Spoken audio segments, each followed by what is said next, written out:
Truth is, I can only access my inbox for a very limited time. I use an app called Freedom. And Freedom, you can schedule times where to access different things. So for example, all my social media is blocked until like 3 p.m., for example. This is the Entrepology Podcast, the podcast where we optimize the bodies, brains, and lifestyles of entrepreneurs, go-getters, and world-changing innovators. Welcome to the Entrepology Podcast. I'm your host, Dr. Megan Walker. As an anthropologist and naturopathic doctor, I optimize the health and performance of badass women working to change the world as entrepreneurs and go-getters. You know, people kind of like you. Before we jump into the interview, I want to invite you to join our free Facebook community, Legacy. If you want to be something amazing, you need to surround yourself with amazing people. The Legacy community is made up of badass women living, not leaving, but living our legacy every single day. We are leaders, parents, entrepreneurs, and innovators collectively committed to leaving the world better than we found it. My mission is to support the health and optimization of these badass superheroes, literally to places we never thought imaginable. If you are on a mission and get it that your health is the key to your unlimited potential, then join us. We are super awesome.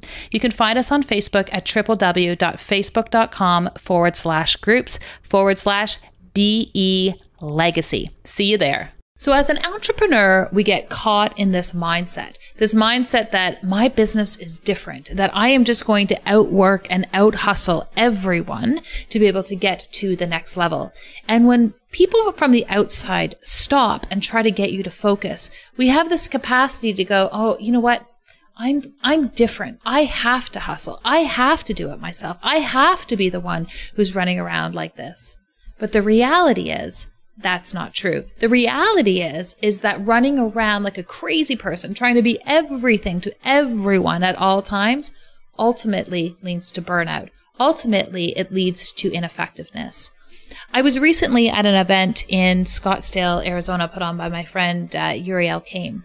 And there were many speakers over the course of the weekend. But the one that really struck me, that resonated me, was Dave Ruel.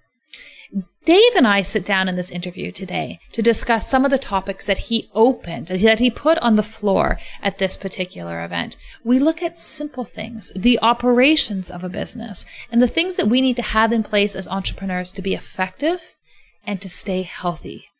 When people come through my door in the office, it's not more strategy, it's not more work, it's not more marketing that they need to get their business off the ground. Usually, it's focus. Usually it's operational strategy. Usually it's systems around their time and their email. And ultimately, these are the things that are keeping them from achieving ultimate health.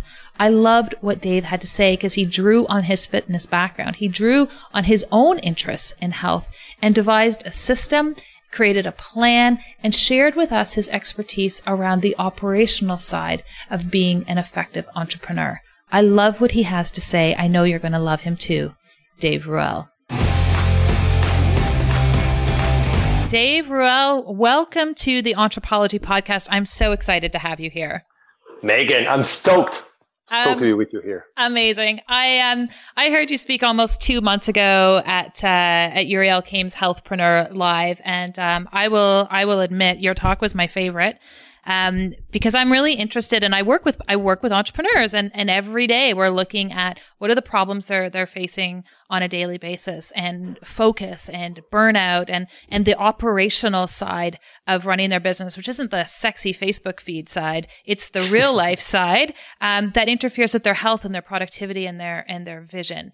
And you started in the fitness industry. You are an entrepreneur. You've had a really incredible journey. Can you give us a bit of a background on your story, how you got here, and what you're up to right now?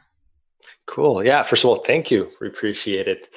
Thanks for the kind words. So I've been an online entrepreneur for about 10 years now. Started, as you said, in the fitness industry.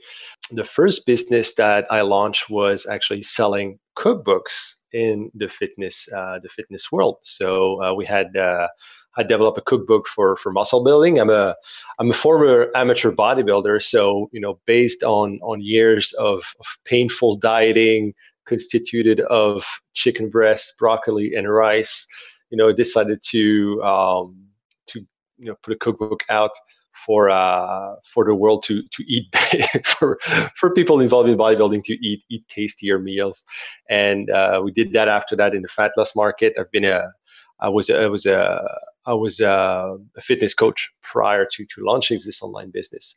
From there, all the success we had with that led to a publishing business. So we published various coaches and authors and online influencers digitally. So we were creating all their marketing, their products, etc. for them, and did that for a few years. That led to another opportunity in buying part of a supplement, natural supplements company, and which I did, and ran that for 2 years. And little by little, I started actually taking on business clients, and that's pretty much what I've been doing for the past, I would say, going on almost 4 years now. Is actually helping entrepreneurs really not become more productive, but become more efficient and live better lives and run better businesses. So I consider myself as a life and business architect. So I try to harmonize as much as possible both sides of entrepreneurs' lives. Well, I love that. And I think so many people become entrepreneurs because, they're working the 9 to 5 and they have this, they visualize this. I'm not going to have to answer to anybody. I'm going to be able to do my own thing and I'm not anyone's slave. And then they start their business. And what they realize quickly is that they become the slave to their business, as opposed to being able to view it as their business as something that can serve them and their lifestyle and their mission and their vision. How did you get to this point where you were like, I'm going to take a different lens on this entrepreneurial approach and the coaching that you do in that realm? Well, I went through it. Right. So that was the big thing for me. It's like, that's the number one reason why I decided to become an entrepreneur.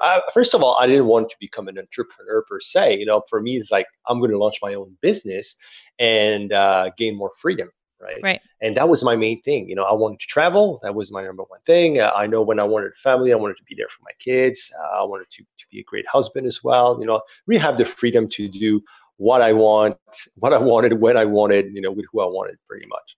And, as you go and as the entrepreneurial mindset takes over, you realize that, damn, that I'm actually drifting away completely from my original idea, my original, goal.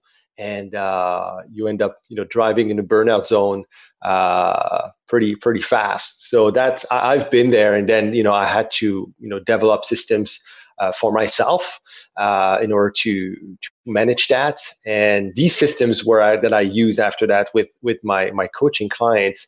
And I was doing mostly like, kind of a, online business coaching.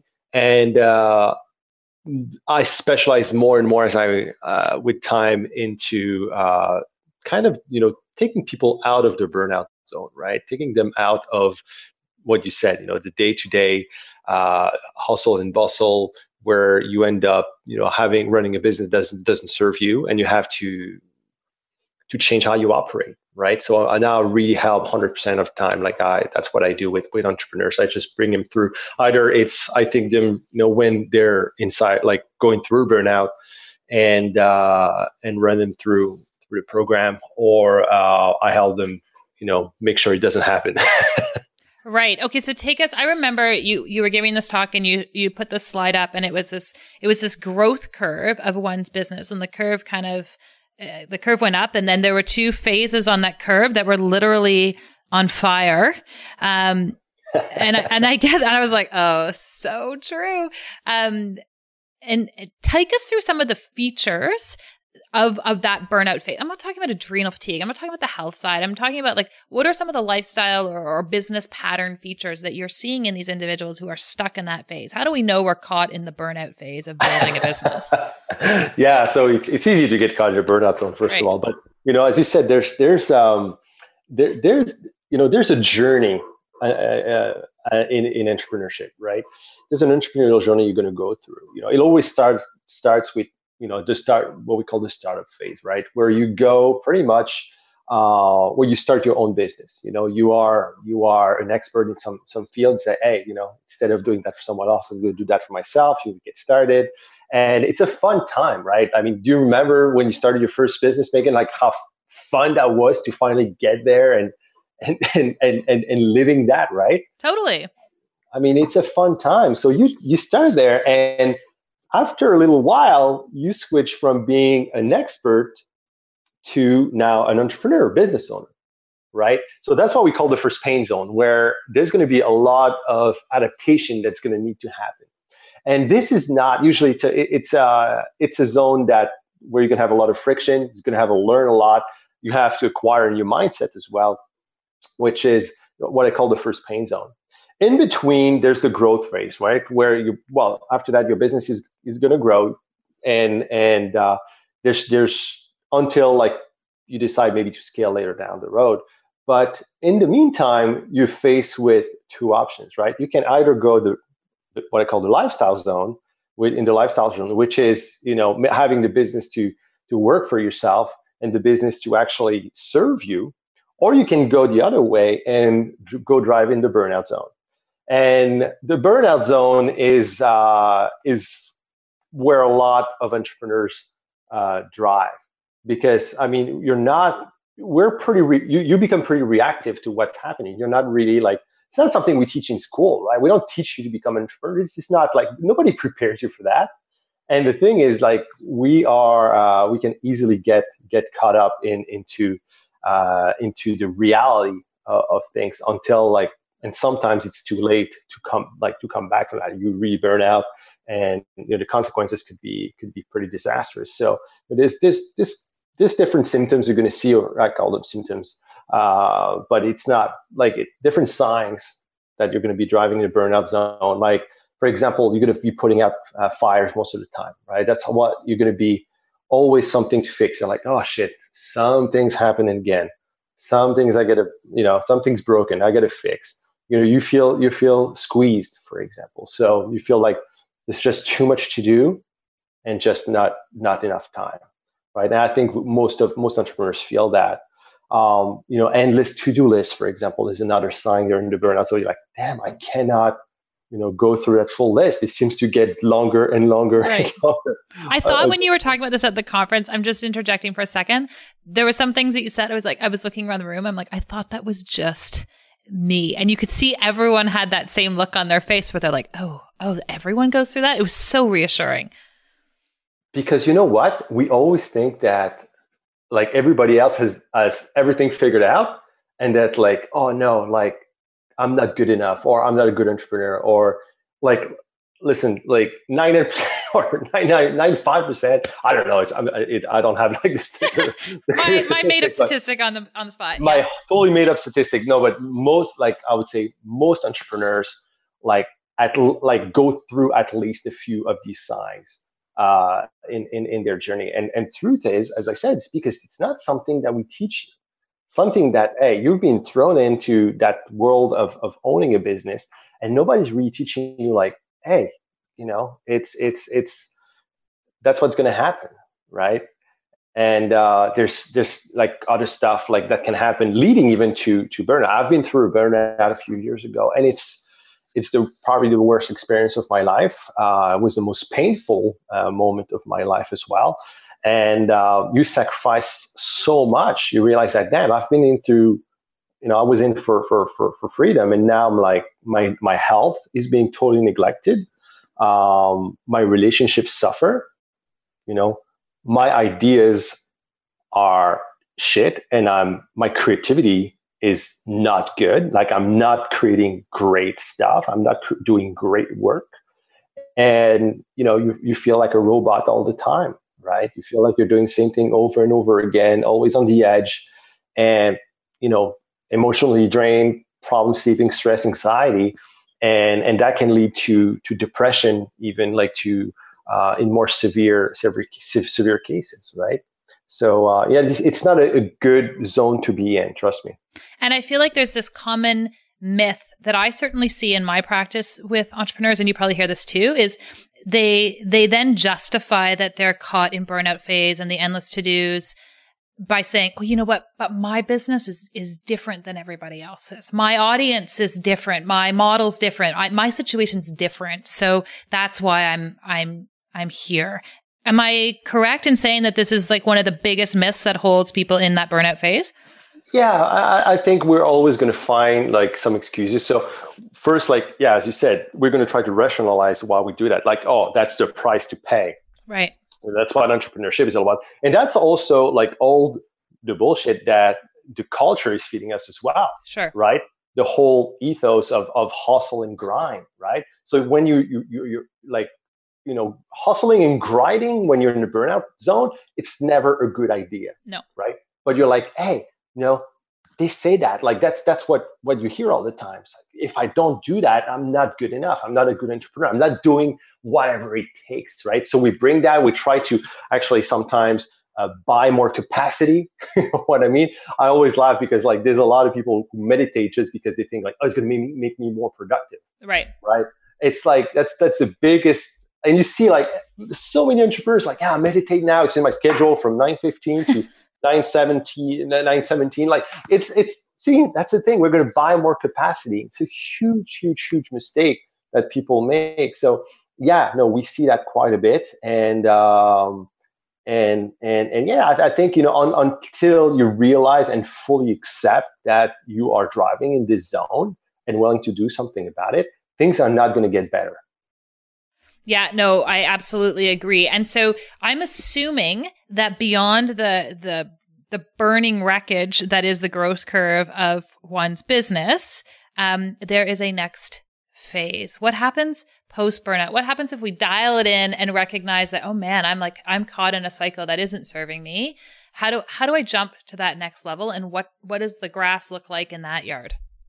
Yeah. So yeah, as you said, like the first thing is realization, right? It's like there's a lot of similarities between this and recovery from an addiction, because work could easily become an addiction, and workaholics they work pretty much the same way as alcoholics or people have substance abuse problem. I'm lucky enough to have people that have in my life that have battled addiction, and I was able to actually work with them, accompany them in this process. And I learned so much from that because the comparisons were the same, right? And so the first thing, first of all, the first thing is acknowledging that, yes, I have a problem. Let's do something about it, right? And from there is actually going on a recovery process that can be very fast for some people, that can be very long for other people, right? So the number one is acknowledging that. Second one is actually going through what I call a recovery program, right? So for me, for example, the big thing was reconnecting with my non-negotiables, for example, right? So reconnecting with why I wanted to do business, right? What was it that brought me to entrepreneurship in the first place, right? And from there, I started eliminating everything that wasn't aligned with that. I set, different boundaries for myself, reclaim my schedule, creating different routines and rituals in my life as well. Simplified a lot of my business. I was realizing that my operations were getting way too complex for what I was doing. I implemented different systems and really reconnected as well with the important things, right? Because there's three really important things that go out the window when you're driving the burnout zone. Is that the first number one is your health, right? And for me, that was I was coming from the health space, and I was going from bodybuilder to marshmallow man. I went from bodybuilder to really not in good. I got a picture actually of me at the peak of my burnout, and it's not pretty. And my health really took a toll during that time, right? So that's the first thing goes out the window. Second thing is the relationships, right? Relationships with your spouse, with your family, with your kids, but also with your colleagues, with your peers in the industry. Like it's so easy to become to seclude yourself, to just become you're just with yourself. You're not reaching out for help. Like you're not connecting as much because you're busy all the time, or like going to you're ashamed of yourself because you feel like, oh, I'm not good enough, and you don't want to go to like events or connect with people.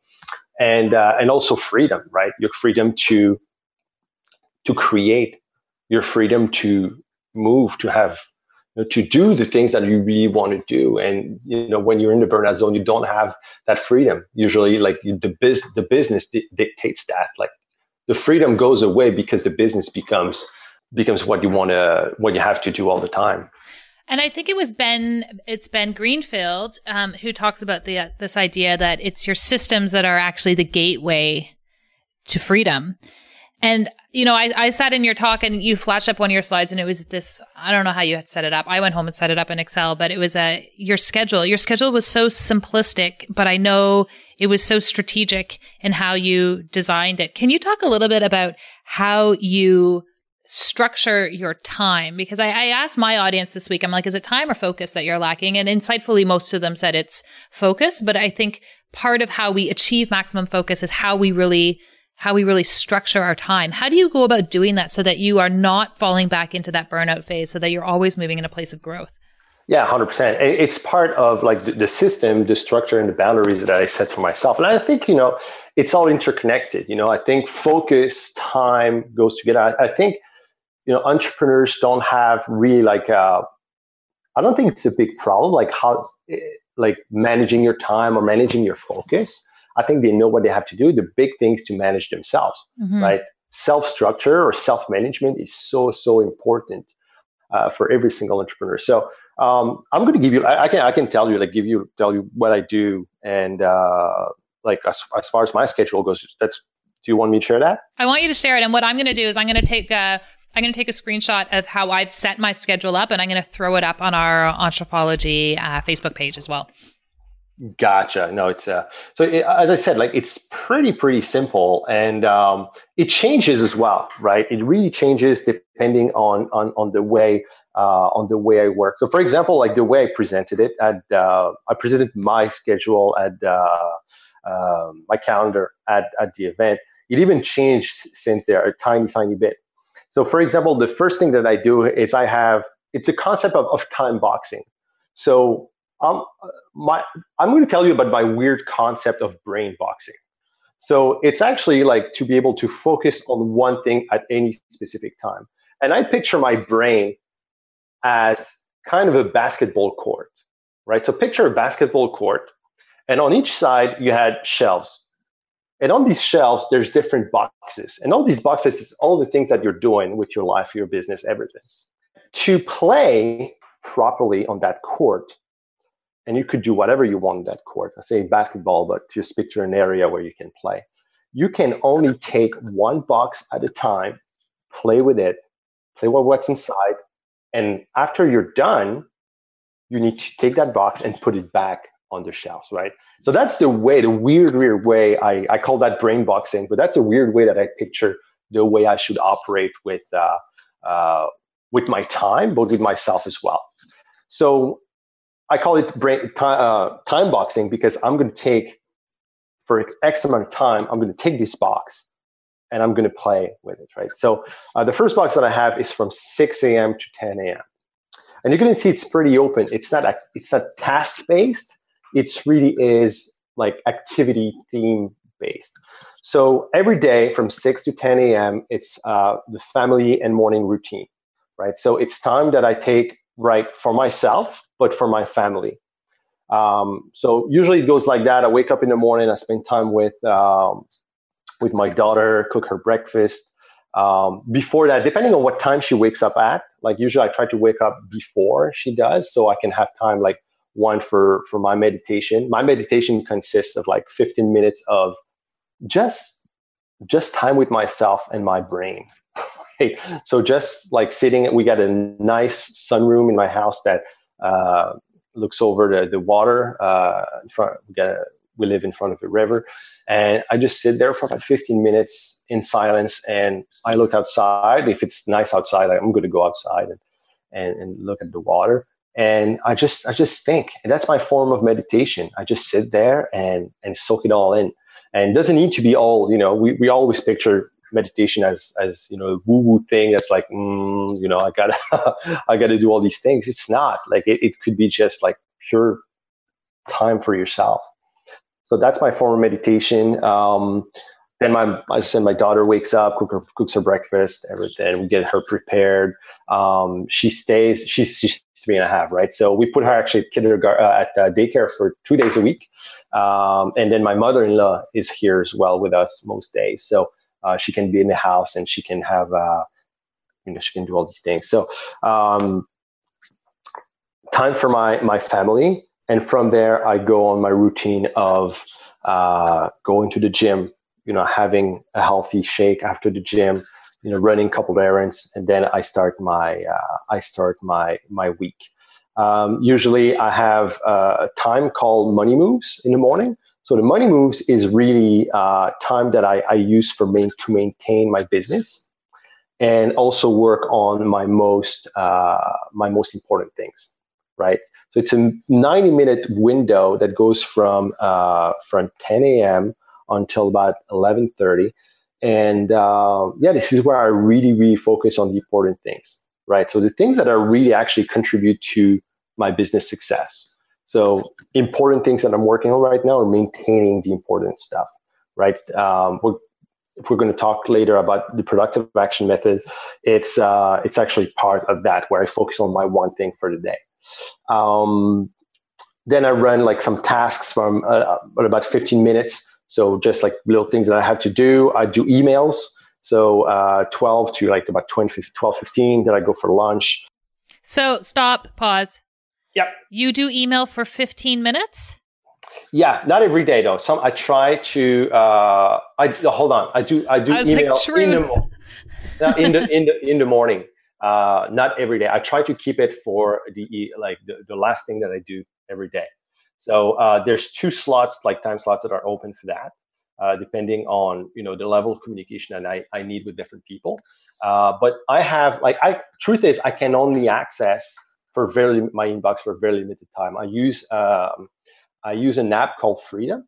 Mm-hmm. And Freedom, you can schedule times where to access different things. So for example, all my social media is blocked until like 3 p.m., for example.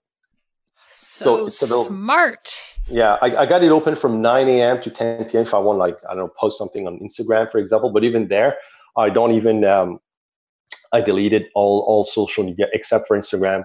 Other than that, it's all out of my cell phone. So I don't have anything like that. So I can only access social media from 9 to 10 a.m. And then it's open from 3 to 6 a.m. So it's to 6 p.m. And after that, it's blocked again. So it's just to get in the habit of not always having to check your social media. Same thing with email. So so 15 minutes from noon to 12:15 on that I can check emails. It takes me literally 15-20 minutes a day max to run my inbox now. Okay, so we're going to digress and we're going to put this into a brain box, as it were, for a minute, because email we're going to get into big rocks and medium rocks. Email is a small rock, but I feel like it's important. And I have people who are reaching out to me, and I get that I don't have to make their agenda my agenda. Sometimes it's patients, sometimes it's clients. And I have to be reactive to that. And I think what I do is I try to provide value in my email, which takes a lot of time. And I feel like you have email completely dialed in. Email's the bane of my existence and a huge block for me. So I know this is the reality for so many people. So let's just break down how you're a very successful entrepreneur. You are busy, you are traveling, you've got all sorts of things going on. How is this happening in 15 minutes? Well, hold on. Let's put it in your brain box. Let's just What's finish. The secret? Let's just finish the calendar quickly. Okay. Back on the shelf. I'll pull it off again in a minute. No, that's cool. So, So pretty much it's open the afternoons from 1 to 4 p.m. Either open for creation, so open for creation most days, or it's open for calls. So I usually do my calls on Tuesdays. There's some exceptions, obviously, but I usually do my calls on Tuesday. The rest is pretty much open for creation. So whatever I'm working on right now, I got the whole space open, right? And I have like always a routine that I do every day, which is like I got one routine per day that I perform, and that routine, like, it can change, but for me, it's all about connecting with people. So I usually reach out to either an affiliate, to a great customer, to a peer in my business groups, for example. I also send handwritten cards to people. So it's something I do 30 minutes every day in order to always keep that alive, because I realized that that was something that if I kept doing it, when I was doing it frequently, like, my business was always healthy. So that's the one thing I kept. And then I do like about 15 minutes of email before I'm done, and then team communication as well. That's pretty much it. So let's put this box on the shelf. Let's take the email box. So the email's pretty much like it. I'm using Gmail. It's super simple the way we do it. So we're using Gmail. In Gmail, how you have these three different tabs for like promotions, social, like the main box, etc. We remove that. We put everything into one main inbox. From there, what we do is we use filters to filter most of these messages. So when you do that, first of all, is you start filtering your emails, right? So you create all different folders with different, like, let's say you have different different newsletter you're subscribed to.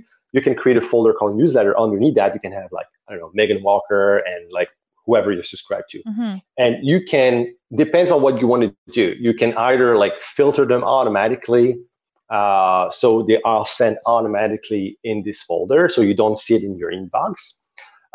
Or you can have it in your inbox, and then when you're done reading it, you put that into that folder. I do that when, like, for example, let's say I want to know more about, what you do, and I'm very interested right now into what you're doing.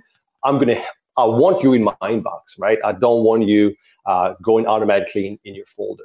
So I always have 2 to 3 newsletters that come to my inbox, because those are the ones that I really, really want to have. There's some that have been going to my inbox for years, because I really like reading about these people, what they're doing. But as much as possible, I want to be able to, when I want to and read what they're doing, I want to be able to do that. So I have all these filters that when you set the automation that when that email comes from that person, it skips the inbox and then goes into that folder. So I try to do that with everybody with all the newsletters. Also, what I do is that I unsubscribe from most of the letters, like all the things I'm subscribed to that I don't need to. So as I said, every day there's always something new that's like, oh, I don't need that. Unsubscribe, right? So I unsubscribe. You're gonna see like you're subscribed to so much stuff that you shouldn't be receiving, that like just unsubscribe. So it's a process, but ultimately, like, you're not going to receive anything you don't want to receive when it's done.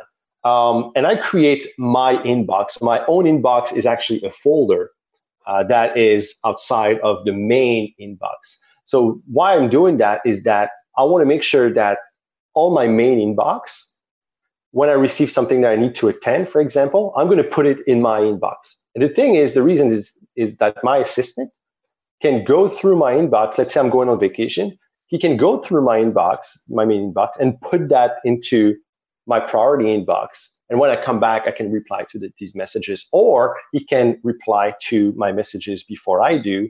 Let's say I'm on vacation and I'm not checking my email. He can actually reply for me and let people know.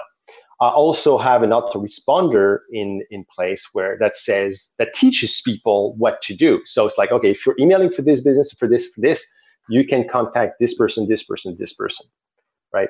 Just doing that, probably, like, I would say weeded out 70% of the emails I received. Because now people knew how to communicate. They also knew that in order to communicate with me, because I said that in the autoresponders, that I only check emails like 15 minutes, like, let's say 30 minutes a day. So they know that they shouldn't be expecting an email, like a reply right away. I tell either it's my customers or my colleagues or whoever it is, even my wife, that don't expect a reply from me right away, right? So it's doing that over time using the filters, using a good autoresponder that directs the flow of communication, and doing all that. It's the best, and it's also taking team communication from outside the inbox, right? You don't want to communicate with your team over email. Like that's the thing you don't want to be doing.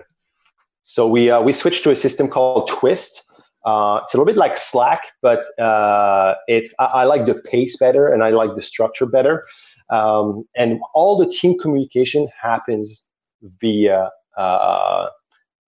Twist. And it's so nice because, like, first of all, like, there's so many unnecessary emails that don't get sent, which is great. And second, it's very to the point, and you can catch up at any time. So it's really fun because, contrary to what Slack does, it's not just a chat. It's actually works kind of like an inbox, and it's channel and thread based. And it's been working wonders for us. The pace, the communication has been extremely clear because of that. So we've taken all communication from outside the inbox into that integrated system, and it's been fantastic. That's amazing. And does it work as a project management software as well? No, so we don't use it. Like you can use it as a project management. I really don't like the way it's. I don't like managing projects like that. So we use Trello for project management. So when we decide on a project, we have very clear steps that we follow. We just have our own version of Kanban, pretty much. So it's like scrumming, let's say, but we have our own system. So it's like, okay, well, here's the to-do. Here's what we're doing now. Here's what's to review. And here's what's been reviewed, and we have like archives. So we always know where people are at with their projects and what they need to do. But we use Trello for that because, one, it's simple to use. And visually, it's perfect. Like just to visualize, okay, where are you at with everything? And we have a very clear system as well to make sure that no staff is going to get overwhelmed with anything. We have boundaries that we set up for them as well, and they cannot take on more than what we call buckets, more than 3 buckets at a time, to make sure that they can actually achieve everything that they should be achieving, but also take care of the ongoing tasks in the business. Yeah, and I have no doubt you have systems for that, because I can hear, even just through the language that you are using, that you have an intention around boundaries, that you are organized, that you are, to borrow from some of Stephen Covey's things, you're sharpening the saw before you're trying to cut down the tree. And you mentioned buckets, and I'm sitting here with my Epic planner, which is a planner that you designed. And I want to talk a little bit about buckets. And I also want to get into how you went about creating this planner, because there are so many options for entrepreneurs in terms of journals and focus. And frankly, I've tried them all. I'm interested in them. They're kind of fun to buy. And this concept of bubbling journals where I'm drawing over the place, and it lasts a week, and I'm like, I don't have time for this. Like, this is a massive suck on my time. And what I loved, and I'm loving about yours, is it's keeping me super focused, and it's forcing me to identify one thing a day that I need to achieve, not 45 things a day. So like all the theory that you are talking about sort of comes to fruition in this planner. So I want to get into the planner, but right at the beginning of it, when you're talking about how to set it up on a quarterly basis, you get into this concept of buckets. Can you just take us through some of the theory behind the planner? Yes. So I really love that you quoted Stephen Covey, Dr. Covey, because he's been a major influence, on my work. And there's one analogy for me that pretty much changed my life, like the way I saw prioritization in things. It's the analogy of the rocks, so the big rocks, the small rocks, and the sand. Right? Are you familiar with that? I guess, Megan, right? I am. This analogy. So for those who are not familiar with that, it's pretty much that if you take, we call it a bucket, a container, but you have your bucket there, and you have big rocks, small rocks, and sand. most people are going to, let's say, you're going to put the sand first, right? Which represents all the small things that you do on a daily basis, right? Think about all the little things that you're doing. This is sand, and usually people put that first, right? Because they're going to be reactive to what people like, to their business, to what's happening. So they're going to prioritize all that. From there, they're going to say, oh, well, should do this because it's a little bit more important, right? So you're going to put that represented by the small rocks. So then you're going to put all the small rocks on top of the sand, right? What happens to the big rocks after that? Because you want to make them fit into that bucket, the bucket that represents, let's say, your life or the time that you have. They're not going to fit in that bucket, right? Because all the sand and the smaller rocks are going to eat pretty much most of the space. So you're not going to be able to fit in your big rocks, which are your really important things, right? The things that you really want to achieve, your goals. So they're not going to fit in. In the opposite, if you prioritize and you put the big rocks in the bucket first, right? So you put the big rocks there. From there, you break it down and you put in all the smaller rocks, right? So the small rocks are going to get into all the holes that have been created by the big rocks. They're going to fill these gaps that have been created. And from there, now you can start pouring the sand. And the sand is going to fill all the little crevices and holes that are still there between the big rocks and the small rocks. And from there, you can fit everything into that bucket perfectly. But you only achieve that when you prioritize, when you know, okay, here's what I want to achieve, and here's how we're going to do it, and how we're going to break it down. So the book, Stephen Covey's book, is called The First Things First, and that was a big influence on the way I was running things. Like, my God, I get it. It's right. Like these moments where like, okay, I get it now. So for years and years, I worked with my own little planner, like basic agenda, where I had like my most important task of the day, and breaking it down. I was always breaking down my projects into more actionable items, and I was putting my number one thing that I had to do, and then all the things that you need to do, because business and life happens. And they need to be dealt with. So you have other tasks that you need to do. But every day I had to make sure that I was working on the one thing that would make the money move, that would make my business grow, or things that I was doing to reach my goals. And when I started teaching a few years ago, I realized that 100% of my students needed a framework like this. So I created like a framework in an Excel spreadsheet for them to actually, where, every quarter, I was taking my mastermind students, and we were breaking down their goals and creating what we call the bucket. So a bucket pretty much is a project, and each bucket has 4 big rocks, right? And the big rocks, a maximum of 4 big rocks, and big rocks represent the milestones, right? The key steps that they're going to need to accomplish in order to reach their goals. From there, we break it down, each rock, into 5 smaller rocks. So 5, what we call productive actions, is that actions that you're going to be focusing on every day in order to reach that. And then you have obviously the sand, which is all the other stuff, all the little things, all the movements that going to need to happen to make these small rocks, these productive actions, a reality, but also everything else that you have in your day. So I was taking them through that process, and you can only have maximum of 3 buckets per quarter, right? That's the maximum anyone can have. So I was bringing them to this framework, and I'm like, you know what? Let's create something that they can carry, something that's going to be, hey, if it doesn't fit in my planner, like, I should probably not do it. And you have the planner, so we added all the morning routines, the evening checklist, the idea box as well, which is great. It's a concept that I use to actually not take on things that I shouldn't be taking on. So, as entrepreneurs, we always have 10 billion ideas a second. So it's just a filter, so you don't actually execute on them because it's not time to execute on it, right? So instead of actually like putting that on your to-do list, there's a section in the planner on the daily pages called the idea box, where you're just going to write it down. And every day you're going to purge this little idea box and put it into your main idea box, which is at the end of your planner. And you're gonna be, so you're not forgetting it. You're just putting it into another box that you're gonna put on the shelves, and you're gonna open that box at the end of the quarter. Yeah, we created that planner based on that to create a structure for entrepreneurs, but also boundaries for them. You know what I mean? So because you cannot have more than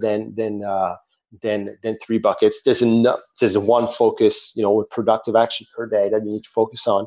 There's only a limited number of other tasks that you can accomplish. And we also teach entrepreneurs to create routines and rituals in their lives. So there's one routine that we set up. We show you how to set up every day. That's actually something that's going to help you, reach your goals and run a better business. I love it. I opened it and I was like, oh, this was made for my brain. And the way I think, anyways, I'm only really mentioning this and I've told you this before that I really love it because I've literally tried like hundreds of these things and I get all excited by the stickers and the colors and it doesn't really matter. Like this is one that doesn't waste my time. In fact, I feel like it gives me time. So it's super cool. You have no idea how many people tell me that. Right. I know. I love it. It's crazy. I mean, they come back like, that's actually the only planner that I was able to stick to ever. And you're right. There's a lot of planners in general, but first of all, most of them are not, made by an entrepreneur for entrepreneurs. They're mostly made for, the creative type. We're a creative type. Entrepreneurs are creative type, but they are not made for people who have actually a business to run. And a lot of these planners are made to prioritize daily life, or even for people that want to have a specific project. But for an entrepreneur, we have a specific mindset. We have specific ways of doing things. So when people start using it, it's like, okay, well, it's made for my brain. Yeah, because I made it for my brain too. And exactly. Then, we fine tune it with hundreds of my students over time, and from there, we have a really, really nice, system that you can bring anywhere.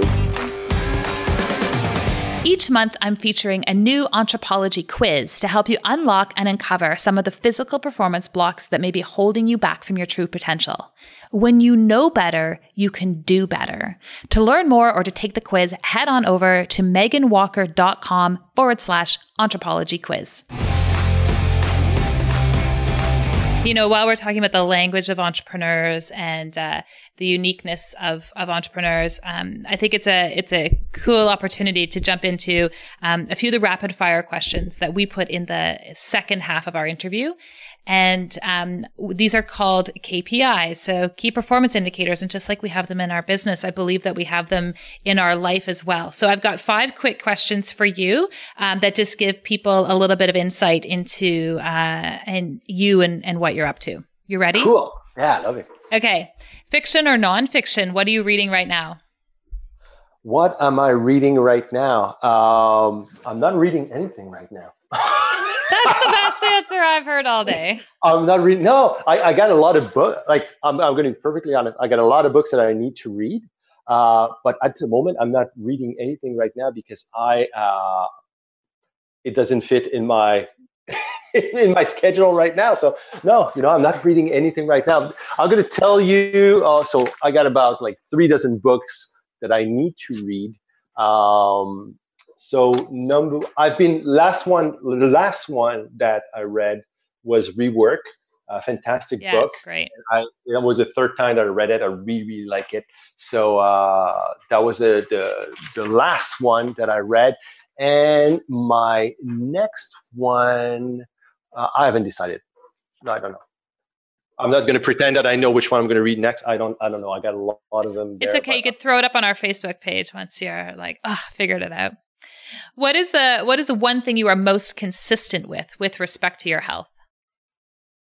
With my health, it's I would say exercising now.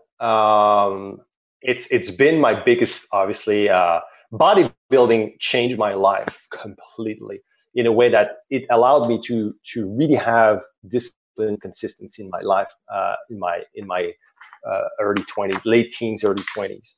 And when I was driving recklessly in the burnout zone, that was the one thing that I stopped doing consistently was exercise, like going to the gym, like not every day, most days, and having like, just doing the right thing, exercising. And about a little bit more than a year ago, I started like back, like I want to reconnect, and I started like doing hypertrophy style bodybuilding, because for a while I was totally disconnected. I tried different types of workouts, didn't work, tried CrossFit, got injured, tried different other things.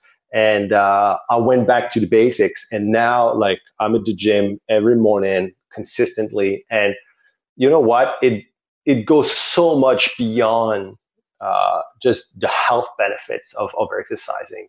My brain is clearer. I feel better. It adds a lot of, it just does what it does. It adds consistency and discipline to my life in general. So that's the one thing.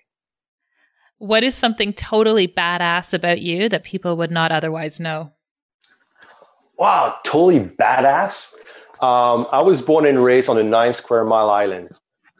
Cool. 18 years of my life there. Yeah. That's pretty cool. I like that. I like these random facts. What do you do for fun or play? I play hockey and I go fishing and hunting. Love it. How Canadian do you get? Awesome. Mega Canadian. I'm a maritimer. I live on the East Coast, right? And I'm a proud maritimer. And I live in a great place of the world in New Brunswick, in Canada. And I'm surrounded by nature. I got rivers that are filled with salmon and trout all around me. So fishing is one of my activities that I love, because I just don't think about anything else. I'm fully like, all you think about when you fish, like when you're salmon fishing, is your next cast. Because fly fishing is not, it's not easy. So it's just like having to just focus on the next cast. And same thing with hunting. It's like you're into an environment that, I don't know, it's just everything that you do. And I can recreate that with hockey as well. When I play hockey, I just think about playing hockey, and I just love it. That's amazing. And you get into a flow state, right? It's such one of those things that we love as entrepreneurs. Last question for you, Dave. Entrepreneurism, are we born this way, or do we learn to become entrepreneurs? No, I think we're born with tendency, with entrepreneurial tendencies. I think, just the fact of who we are in general, right? Like the fact that, we want to create. We're usually pretty creative types. We want to create. We want to do. We're not doing very, very well with rules in general, and you see that as a common pattern. So, I would say, we're born, and then it doesn't mean that because you didn't have like entrepreneurial or it didn't show, let's say, in your younger years, and all of a sudden you're like, you get into business and you realize that, damn, I'm pretty good at that. That can bloom late as well. But you know what? I don't feel like you. That's a thing that's weird right now. Like in general, is that people like, oh, I decided to be an entrepreneur, and I find that's a super weird thing to say, or even like a weird concept. Because I don't know about you, but I never felt like oh, I'm going to be an entrepreneur. I just did what I wanted to do, and like creating my business was something that was super natural. But it feels like now it's like, oh, I'm an entrepreneur, right? And it's like a badge of honor or some kind, and people want to be. It's kind of the new super sexy thing to be, right? And like, I don't know, like when we were kids, and nobody was like, yeah, I want to be an entrepreneur. It was kind of the loser thing to say, you know what I mean? Right. And I don't know. Like I never considered myself or said to anyone, I'm an entrepreneur, as it seems to be like something that a new cool thing to say. But I don't know, you're just born, you're going to know, you're going to know if you're an entrepreneur or not, if you're born to do that.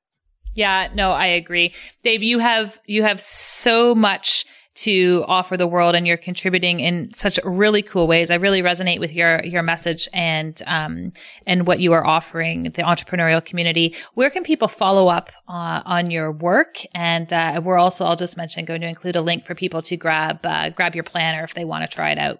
Cool. Yeah, you can. Well, social media is a great way to connect with me. So Instagram is a fantastic way, at Dave Ruel, so DAVERUEL. Same thing on Facebook.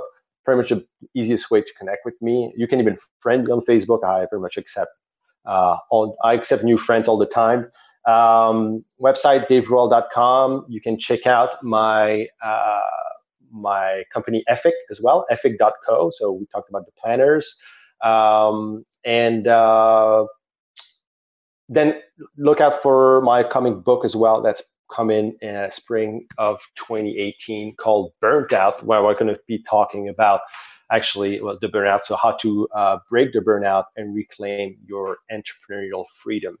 So we're actually working on it pretty actively right now, and hopefully it's going to be out in the spring. Amazing. Well, I can't wait to get my hands on it. And thank you so much for taking the time to be here. This is such an important message for all of the entrepreneurs out there. Thanks, Megan. I really appreciate it. Thank you. If you enjoyed our conversation and would like to hear more, head on over to Stitcher or iTunes and subscribe to the Entrepology podcast. We would also really appreciate a quick review. When people have their health, they can change the world. Let us keep you healthy and you go change the world.